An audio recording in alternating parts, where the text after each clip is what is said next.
Let us find out the present value of an annuity.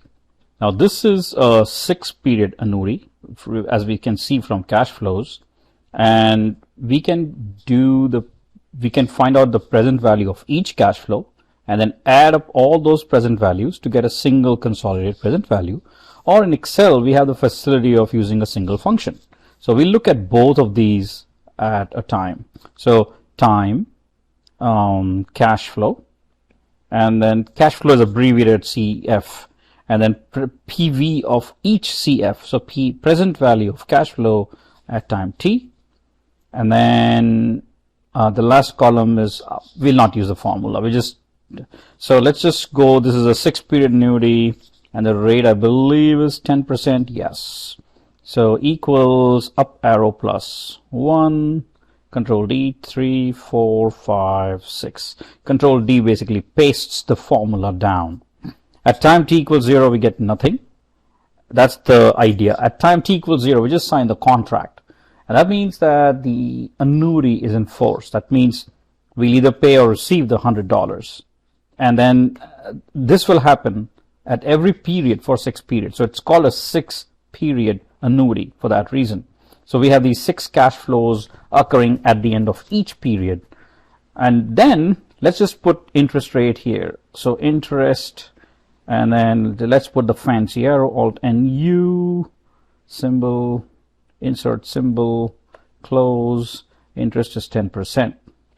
Okay, now let's find out the present value using simple discount rate that we've seen before. Future value divided by 1 plus $BE. Actually, we'll be parsimonious here. BE $2 to the power of BC 5. Control D, Control D, Control D, Control D, and Control D. So equals sum. Add all the present values together. That's the present value of annuity. Shift Control 1 will round it off to 2 decimal places. Now, that's not just it. So this is the sum function, and this is the formula in Excel.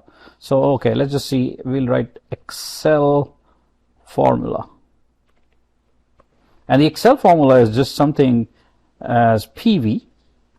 The rate is BE2. The number of periods is 6, that is BC10. The payment is, let's assume we pay so that the present value will be positive.